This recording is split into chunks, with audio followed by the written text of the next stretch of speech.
a backup copy. That's not a good idea with mine. Yeah, well, normally I have only one phone, so it doesn't always work, but now it's going to work. Okay, Shabbat Shalom.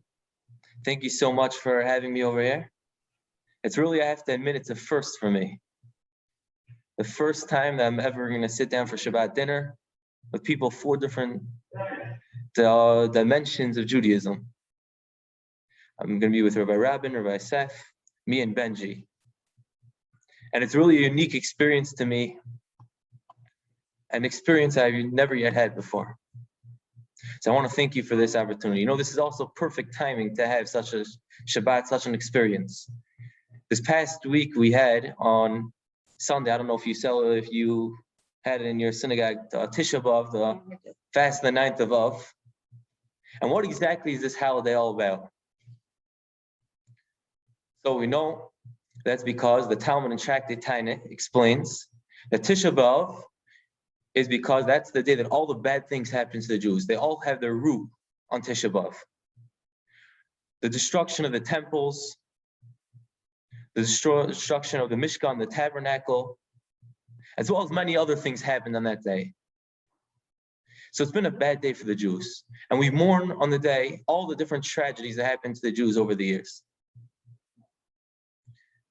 So the Talmud in Tractate Yuma, page 9b, discusses the destruction, and it discusses it says something very interesting. What's the difference between the destruction of the first temple and the second temple? And why is it that by the first temple, the exile is only for 70 years? Well, now the exile is going for over 2,000 years. The answer is that it says that by the first exile, the sins that were done were the 3 cardinal sins. The sins of idol worship, the sins of murder, and the sins of immorality. But at the end of the day, they believed in God. Opposed to the second temple, where what caused the destruction? The destruction came about because they were no longer treating each other properly. They're getting into fights with each other. They weren't living properly. They weren't being proper friends with each other. You know, something very interesting I heard pointed out recently. I heard it from the Boston Rebbe, who told me it over to me from his brother, who told it over to me from Rabbi Eitan Feiner of the White Show, one of the big shows synagogues in the 5 towns. I don't know if you're familiar with it. No, it's one of the big synagogues it's an Orthodox synagogue in the 5 towns, one of the largest. And he said there were recently 3 huge tragedies and calamities to happen in the world. Number 1 was the tragedy on Mount Meron on Lag BaOmer. We're familiar with that many people, as they were leaving by the bonfire, they trampled each other over and unfortunately passed away. That was in the month of Iyar, the Jewish month of Iyar.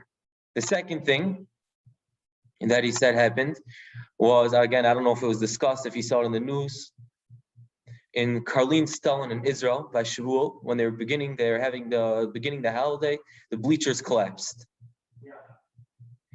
And that happened in the month of Sivan, the Jewish month of Sivan. And the last thing, which was more recently, was the Surfside building collapsing, and that was in the month of Tammuz. And this is 3 months, one after the other. Now, there's an idea in the Talmud, and whenever you have things in a series of 3, it shows that there's some more inherent force to it. It's called a chazaka. That there's a power to the number of 3. It shows there's a consistency of this number. So when you have these 3 things happening, one after another, 3 tragedies, one after the next, it shows us a consistency. So let's look, what's the common denominator in these tragedies? The common denominator of these tragedies is that people were trampling over each other. Every single thing had to do with people falling on top of each other, trampling over each other. One person killing the next. So he said, why could this be? What could be the cause? He said he believes the cause is, it's the same cause that why the temple was destroyed. And that's the cause of the fact that people are running over each other, people are trampling each other. People are not treating each other with enough respect. Our goal is, we have to come together, we have to unify together, to come as one, and to try to serve God as one, and stop with the hatred, stop with the selfless hate. You know, something very interesting I heard. The great sage Rabbi Akiva was one of the martyred by the Romans.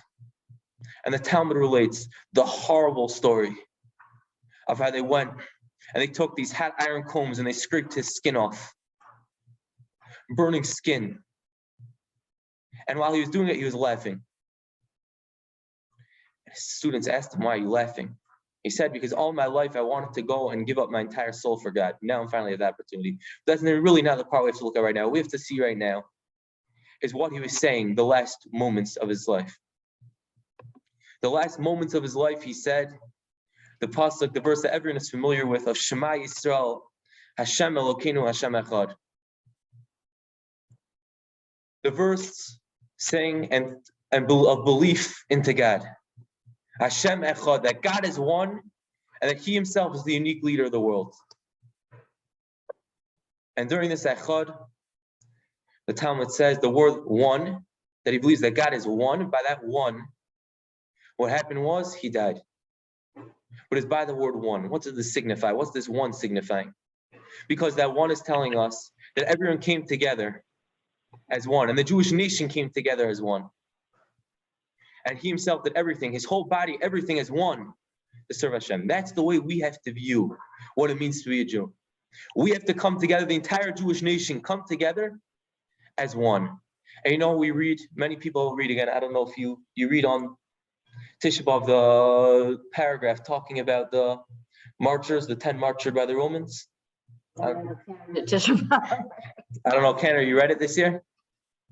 There's a paragraph many people read. Oh, you didn't read it this year? Many people read it then and on Yom Kippur. It's talking about the martyred by the Romans, the 10 martyred by the Romans. And there's another person over there, the martyred. Martyr. Sorry, yeah, I don't know. That's what happens when you speak so much Hebrew and Yiddish. Yeah, I know. I got used to other languages at this point. That messes up my first language. Even now, it gets hard to think. You think it after. You read on Yom Kippur. So there's on Yom Kippur. We also find it.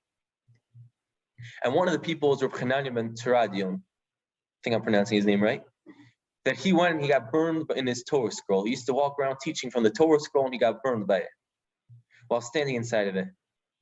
And I heard the really, really beautiful thing this past week. This past week, I was studying in a kollel in honor of the break from yeshivas. They made a kollel for all the people who have off. And it was 3 different kollels and yeshivas joined together for it. It was mine, which was more of an Ashkenaz and a Hasidic mix, more Lubavitch and Hasidic mix, and together with 2 Sfardis. So it was a very diverse and cultural experience for all of us there. It was really a unique experience, I have to admit. I say it like this, I'm not used to the Sephardic culture, and it was completely a culture shock for me. But I enjoyed it greatly. And one of the days, the rabbi got up to speak, and the rabbi said something very, very interesting. The rabbi said over there that the Panovich Rav, one of the great rabbis after the war, in the post-war era, post-World War II era, got up to speak by the funeral of Rabbi Shmuel Rozovsky, the Rosh Yeshiva, the head of his yeshiva, the dean of his yeshiva. And he said over there that by this thing that when he was burned, what happened is that all the letters flew up into the heavens. And the letters flew up into the heavens, the letters went and they fell throughout the world. And as they scattered around the world, they fell wherever a future synagogue is going to be. What's the reason for this? That we are now all coming together. The whole Jewish nation is coming together as one, and now we're going to serve God. It's not that there are different parts of the Jewish nation. It's that we're one Jewish nation, one unique nation, and we're coming together as one. And every single synagogue is from the same Torah scroll. And that's the beauty, and that's really what we should be working on, what we're coming together as. We just left Tisha B'Av. We just left this time where we mourned the destruction and mourned the loss of our temples, and mourned what was once the greatness and the pride of our very Jewish nation. So what we could do to fix it is to work on bringing together our unity, supporting our coming together. And I'll take it a step further. I heard that also this past week, they brought in a speaker to the kollel. So a kollel is a place where normally married men study together, similar to yeshiva, where they study together after marriage. It's like a more advanced version of studies. They study the same text. Sometimes they switch a little. Sometimes they'll study more of law instead of Talmud. But it's a very advanced level. The hours are a little shorter, but they try to push in as much possible in as little time possible. It's an intense version of study, and people are very serious about study. So he came in to speak, this Rabbi Lazer Ginsburg, and he has his own kollel during the year. And he came to speak by us, and he said something very, very interesting. And I really believe this is the message I want to leave off with, and this is what I want to end with, is that it's very nice that many of us are coming together, and we're seeing, as we saw by Surfside and we saw by other things, many different acts of people coming together. Campaigns raised to help the families. People flew in from Israel, from around the world to go help. And to go help the families, to help the families deal with the loss, to help look for bodies, everything. Yet, at the same time, it's not enough, because you know what? The temple's not yet here. So what we need to do is take it to the next step. Instead of us being about ourselves and it being about what can I do and how am I getting along with other people, it's what can I do to inspire others and to bring others closer. As we approach Shabbat now, as we come into Shabbat, and as we take it on to the future, and soon it's going to come time for Rosh Hashanah again. And Rosh Hashanah obviously is also a time, the end of the year, when we have to work on ourselves. Our focus should be, what can I do to help another? How can I help others to increase the unity in the world? And with that, we should merit the rebuilding of the Holy Temple. Thank you. So thank you. Any questions, comments? I don't know. Is it okay if I comment? Yeah. So I did talk last Shabbat a little bit about Tisha B'Av and this idea of sinam, of hatred among Jews, and that being the reason the temple is destroyed.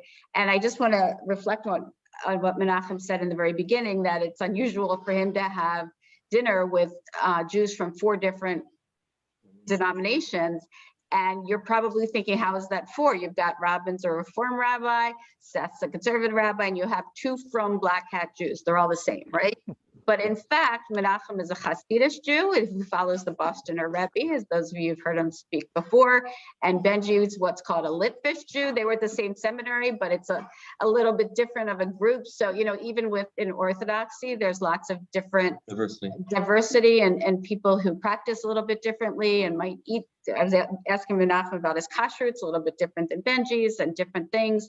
But you know, I just want to re-emphasize something that was so disturbing to me that I quoted last week, was the recent Pew report on American Jews, saying that Orthodox Jews, and here when I say Orthodox, I don't even think many, you know, ultra-Orthodox Jews from Jews were even interviewed. It's probably the more modern Orthodox Jews who have more in common, probably, you know, we would think, with liberal Jews, that the vast majority of Orthodox Jews felt no connection to Reform Jews, and the vast majority of Reform Jews similarly felt no connection to Orthodox Jews. And, you know, listening to you speak, it's a problem. It's a problem in our community. You know, as I mentioned last week, I grew up being taught Klal Yisrael, like all of Israel, that we're responsible for each other. We're supposed to be there for each other. We're different. We practice differently. We eat differently. We live differently. You know, there are a gazillion differences, but we're all Jews. And the fact that, you know, we've reached a point in 2021 where we all feel no commonality, not all of us, but many of us feel no commonality with each other. And I'll be honest, probably if I wasn't related to one, I would be one of those people who said, I feel no commonality. So it makes it really special for me to have an opportunity to learn from someone who's different than we are, but is still Jewish and is still, we're all part of the same people.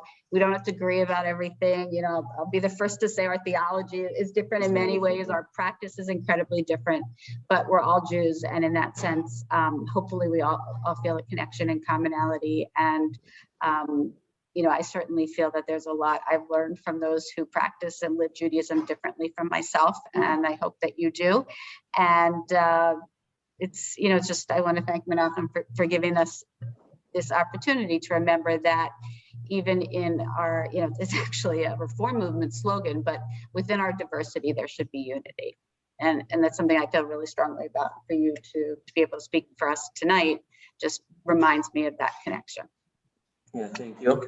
So I just want to add on to that. And also, again, I don't know this article. I did not see this article. I'm assuming they did not interview. I'm assuming they did not interview any members of our from ultra-Orthodox community.